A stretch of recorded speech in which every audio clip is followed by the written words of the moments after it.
Mais uma Renegade MDH.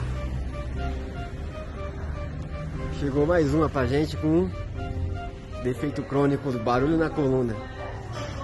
Vamos resolver esse barulhinho aqui, ó. Vou mostrar aqui.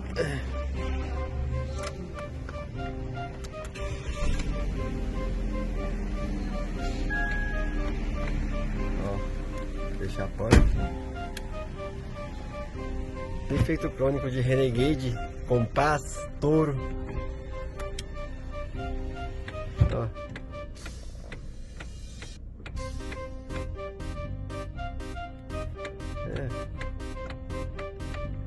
Tem barulhinho na coluna. A gente vai arrumar esse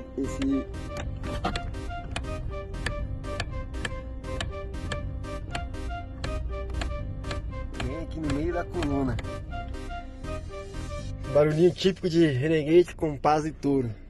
Dá bem aqui, ó, na coluna elétrica, bem na parte mecânica. Vamos resolver esse barulhinho aí.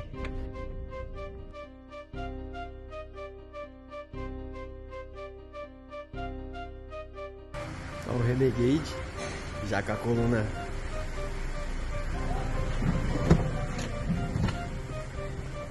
já sem o barulho, tiramos ela fora, consertamos. Agora vamos ver o resultado, ó.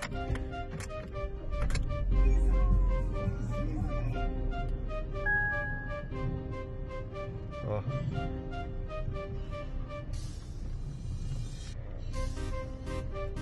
Já era. Defeito solucionado. Jeep Renegade, Toro Compass com barulho na coluna. Faz para MDH, que a MDH resolve. Direção dura também.